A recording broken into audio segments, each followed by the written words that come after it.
श्रीमहाकाली स्तोत्रम्। काली काली महाकाली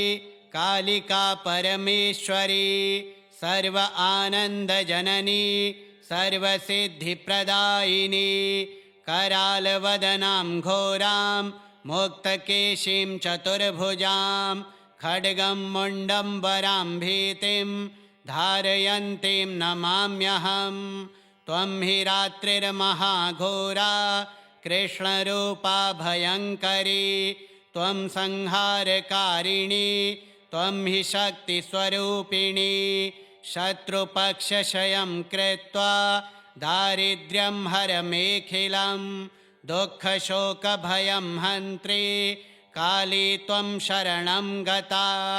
त्वं विद्या त्वं महामाया त्वं बुद्धिस्त्वं च मोक्षदा त्वं मुक्तिर्त्वं गतिर्देवी त्वमेव परमं पदम्।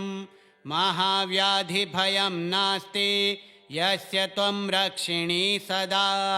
भूतप्रेतपिशाचाश्च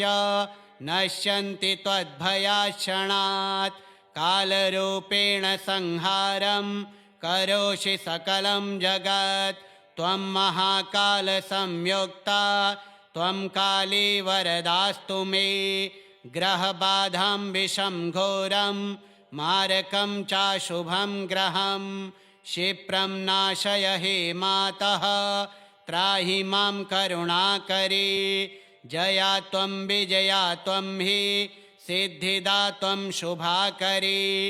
यशकीर्तिं च मे देहि त्वमेव विजयप्रदा। दशमहाविद्यारूपा त्वं हि ब्रह्मादिवन्दिता जयन्ती मङ्गला काली भद्रकाली नमोऽस्तु ते। यं स्तोत्रं पठते भक्त्या कालिरात्रिर्पर्वणि तस्य सर्वार्थसिद्धिः स्यात् महाकाल्याः कृपा तथा। काली काली महाकाली कालिका परमेश्वरी सर्व आनंद जननी सर्वसिद्धिप्रदायिनी करालवदनां घोरां मुक्तकेशीं चतुर्भुजां खड्गं मुण्डं वरां भीतिं धारयन्तीं नमाम्यहम्। त्वं हि रात्रिर्महाघोरा कृष्णरूपा भयङ्करी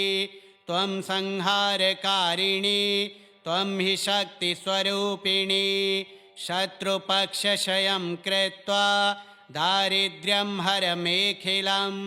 दुःखशोकभयं हन्त्री काली त्वं शरणं गता। त्वं विद्या त्वं महामाया त्वं बुद्धिस्त्वं च मोक्षदा त्वं मुक्तिर्त्वं गतिर्देवी त्वमेव परमं पदम्। महाव्याधिभयं नास्ति यस्य त्वं रक्षिणी सदा भूतप्रेतपिशाचाश्च नश्यन्ति त्वद्भयात् कालरूपेण संहारं करोषि सकलं जगत्। त्वं महाकालसंयुक्ता त्वं काली वरदास्तु मे ग्रहबाधां विषं घोरं मारकं चाशुभं ग्रहं क्षिप्रं नाशय हे मातः त्राहि मां करुणाकरी। जया त्वं विजया त्वं हि सिद्धिदा त्वं शुभाकरी यशकीर्तिं च मे देहि त्वमेव विजयप्रदा। दशमहाविद्यारूपा त्वं हि ब्रह्मादिवन्दिता जयन्ती मङ्गला काली भद्रकाली नमोऽस्तु ते। यं स्तोत्रं पठते भक्त्या कालिरात्रिर्पर्वणि तस्य सर्वार्थसिद्धिः स्यात् महाकाल्याः कृपा तथा। काली काली महाकाली कालिका परमेश्वरी सर्व आनंद जननी सर्वसिद्धिप्रदायिनी करालवदनां घोरां मुक्तकेशीं चतुर्भुजां खड्गं मुण्डं वरां भीतिं धारयन्तीं नमाम्यहम्। त्वं हि रात्रिर्महाघोरा कृष्णरूपा भयङ्करी त्वं संहारकारिणी त्वं हि शक्तिस्वरूपिणी शत्रुपक्षक्षयं कृत्वा दारिद्र्यं हरमेखिलं दुःखशोकभयं हन्त्री काली त्वं शरणं गता त्वं विद्या त्वं महामाया त्वं बुद्धिस्त्वं च मोक्षदा त्वं मुक्तिर्त्वं गतिर्देवी त्वमेव परमं पदं महाव्याधिभयं नास्ति यस्य त्वं रक्षिणी सदा भूतप्रेतपिशाचाश्च नश्यन्ति त्वद्भयाक्षणात् कालरूपेण संहारं करोषि सकलं जगत् त्वं महाकालसंयुक्ता त्वं काली वरदास्तु मे ग्रहबाधां विषं घोरं मारकं चाशुभं ग्रहं क्षिप्रं नाशय हे मातः त्राहि मां करुणाकरी जया त्वं विजया त्वं हि सिद्धिदा त्वं शुभाकरी यशकीर्तिं च मे देहि त्वमेव विजयप्रदा दशमहाविद्यारूपा त्वं हि ब्रह्मादिवन्दिता जयन्ती मङ्गला काली भद्रकाली नमोऽस्तु ते यं स्तोत्रं पठते भक्त्या कालिरात्रिर्पर्वणि तस्य सर्वार्थसिद्धिः स्यात् महाकाल्याः कृपा तथा काली काली महाकाली कालिका परमेश्वरी सर्व आनन्दजननी सर्वसिद्धिप्रदायिनी करालवदनां घोरां मुक्तकेशीं चतुर्भुजां खड्गं मुण्डं वरां भीतिं धारयन्तीं नमाम्यहं त्वं हि रात्रिर्महाघोरा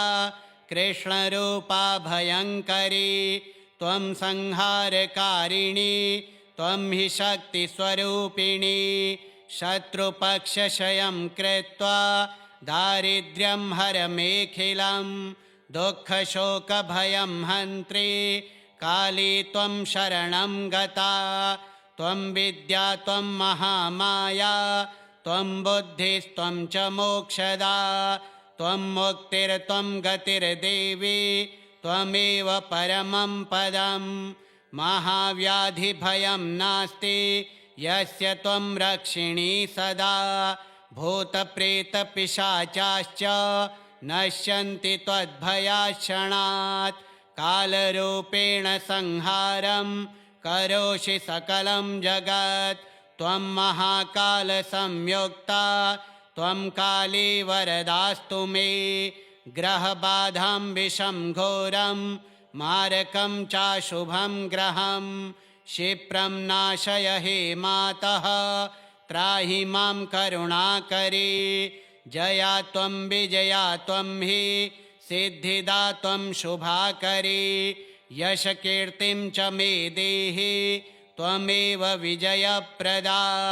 दशमहाविद्यारूपा त्वं हि ब्रह्मादिवन्दिता जयन्ती मङ्गला काली भद्रकाली नमोऽस्तु ते यं स्तोत्रं पठते भक्त्या कालिरात्रिर्पर्वणि तस्य सर्वार्थसिद्धिः स्यात् महाकाल्याः कृपा तथा काली काली महाकाली कालिका परमेश्वरी सर्व आनन्दजननी सर्वसिद्धिप्रदायिनी करालवदनां घोरां मुक्तकेशीं चतुर्भुजां खड्गं मुण्डं वरां भीतिं धारयन्तीं नमाम्यहं त्वं हि रात्रिर्महाघोरा कृष्णरूपा भयङ्करी त्वं संहारकारिणी त्वं हि शक्तिस्वरूपिणी शत्रुपक्षक्षयं कृत्वा दारिद्र्यं हरमेखिलं दुःखशोकभयं हन्त्री काली त्वं शरणं गता त्वं विद्या त्वं महामाया त्वं बुद्धिस्त्वं च मोक्षदा त्वं मुक्तिर्त्वं गतिर्देवी त्वमेव परमं पदम् महाव्याधिभयं नास्ति यस्य त्वं रक्षिणी सदा भूतप्रेतपिशाचाश्च नश्यन्ति त्वद्भयाक्षणात् कालरूपेण संहारं करोषि सकलं जगत् त्वं महाकालसंयुक्ता त्वं काली वरदास्तु मे ग्रहबाधां विषं घोरं मारकं चाशुभं ग्रहं क्षिप्रं नाशय हे मातः त्राहि मां करुणाकरी जया त्वं विजया त्वं हि सिद्धिदा त्वं शुभाकरी यशकीर्तिं च मे देहि त्वमेव विजयप्रदा दशमहाविद्यारूपा त्वं हि ब्रह्मादिवन्दिता जयन्ती मङ्गला काली भद्रकाली नमोऽस्तु ते यं स्तोत्रं पठते भक्त्या कालिरात्रिर्पर्वणि तस्य सर्वार्थसिद्धिः स्यात् महाकाल्याः कृपा तथा काली काली महाकाली कालिका परमेश्वरी सर्व आनन्दजननी सर्वसिद्धिप्रदायिनी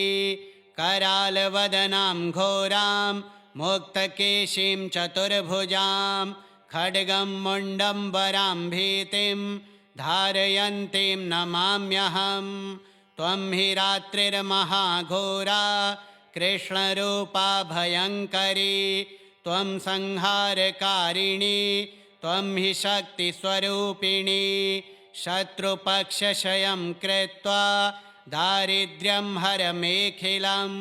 दुःखशोकभयं हन्त्री काली त्वं शरणं गता त्वं विद्या त्वं महामाया त्वं बुद्धिस्त्वं च मोक्षदा त्वं मुक्तिर्त्वं गतिर्देवी त्वमेव परमं पदम् महाव्याधिभयं नास्ति यस्य त्वं रक्षिणी सदा भूतप्रेतपिशाचाश्च नश्यन्ति त्वद्भयाक्षणात् कालरूपेण संहारं करोषि सकलं जगत् त्वं महाकालसंयुक्ता त्वं काली वरदास्तु मे ग्रहबाधां विषं घोरं मारकं चाशुभं ग्रहं क्षिप्रं नाशय हे मातः त्राहि मां करुणाकरी जया त्वं विजया त्वं हि सिद्धिदा त्वं शुभाकरी यशकीर्तिं च मे देहि त्वमेव विजयप्रदा दशमहाविद्यारूपा त्वं हि ब्रह्मादिवन्दिता जयन्ती मङ्गला काली भद्रकाली नमोऽस्तु ते यं स्तोत्रं पठते भक्त्या कालिरात्रिर्पर्वणि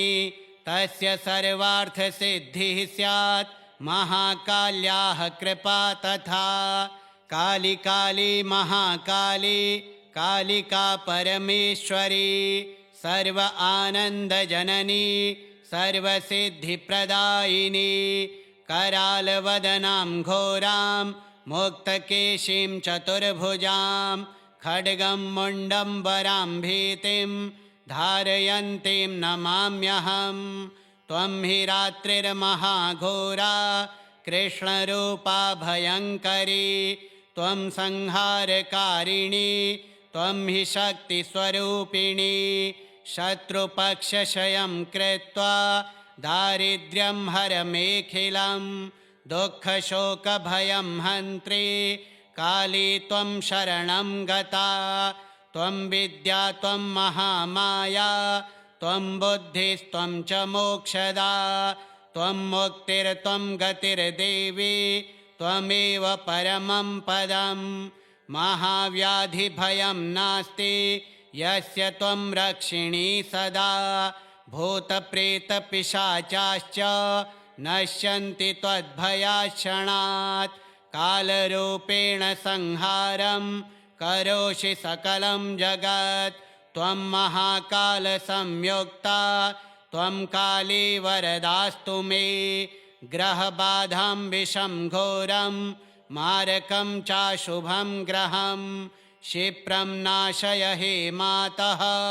त्राहि मां करुणाकरी जया त्वं विजया त्वं हि सिद्धिदा त्वं शुभाकरी यशकीर्तिं च मे देहि त्वमेव विजयप्रदा दशमहाविद्यारूपा त्वं हि ब्रह्मादिवन्दिता जयन्ती मङ्गला काली भद्रकाली नमोऽस्तु ते यं स्तोत्रं पठते भक्त्या कालिरात्रिपर्वणि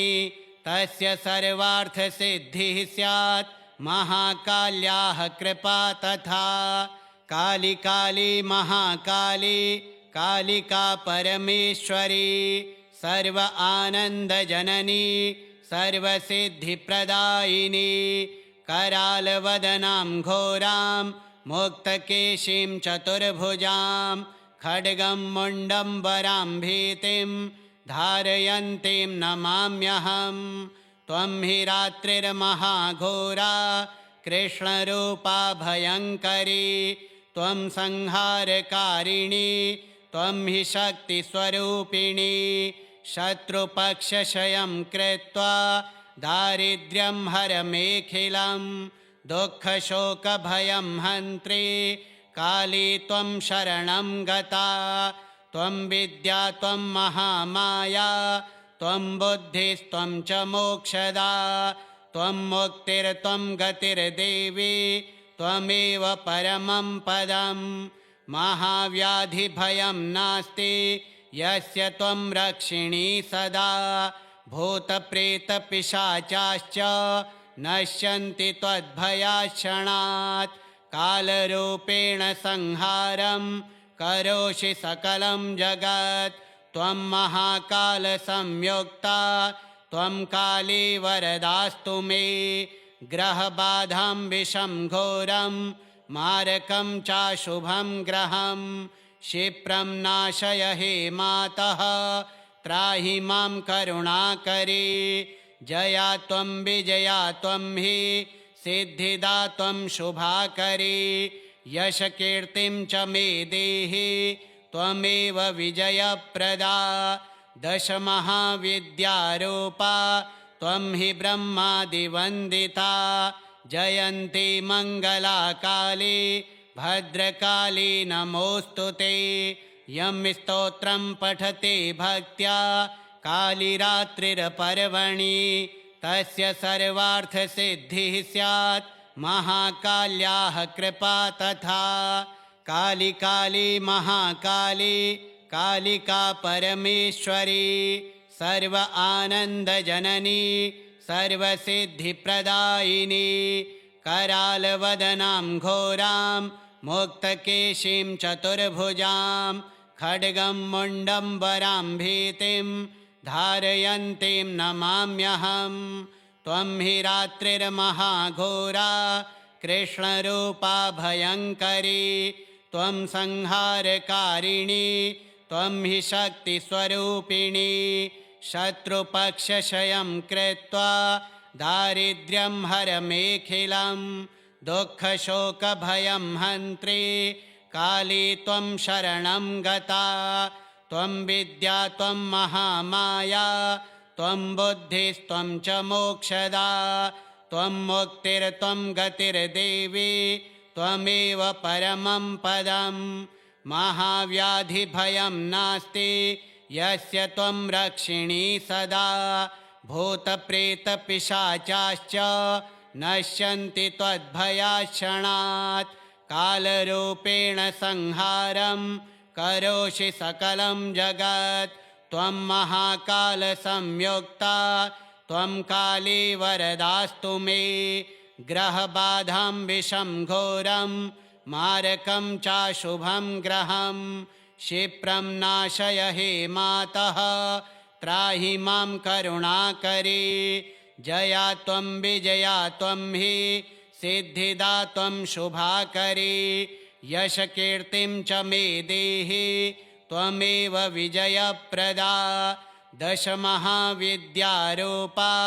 त्वं हि ब्रह्मादिवन्दिता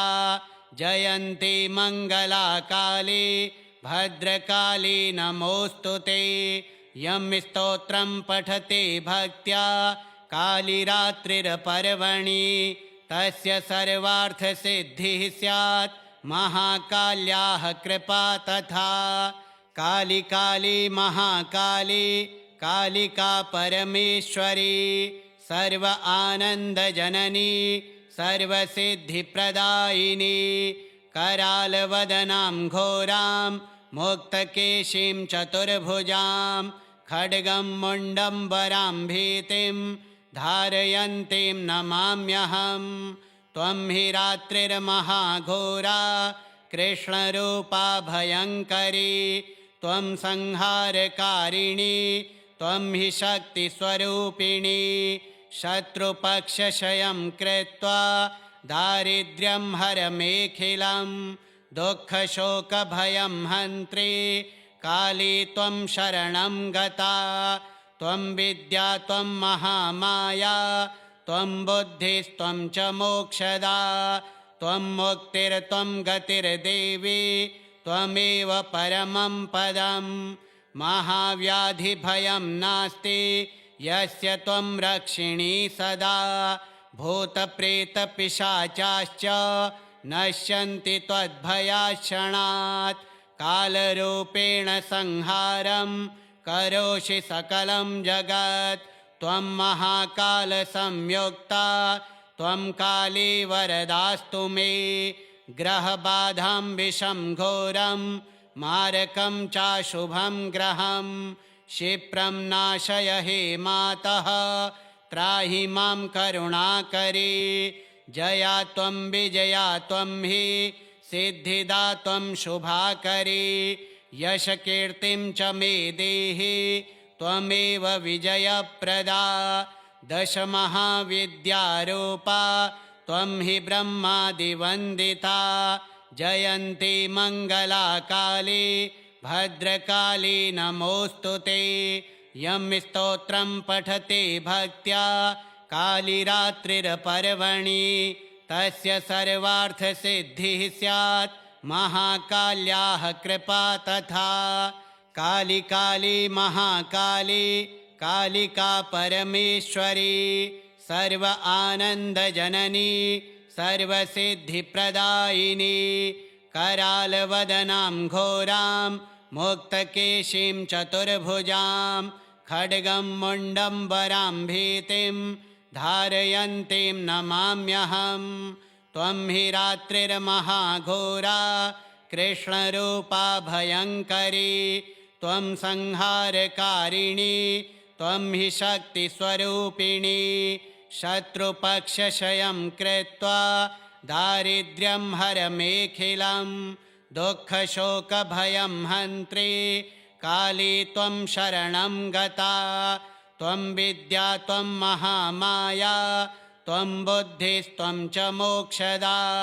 त्वं मुक्तिर्त्वं गतिर्देवी त्वमेव परमं पदं महाव्याधिभयं नास्ति यस्य त्वं रक्षिणी सदा भूतप्रेतपिशाचाश्च नश्यन्ति त्वद्भयाक्षणात् कालरूपेण संहारं करोषि सकलं जगत् त्वं महाकालसंयुक्ता त्वं काली वरदास्तु मे ग्रहबाधां विषं घोरं मारकं चाशुभं ग्रहं क्षिप्रं नाशय हे मातः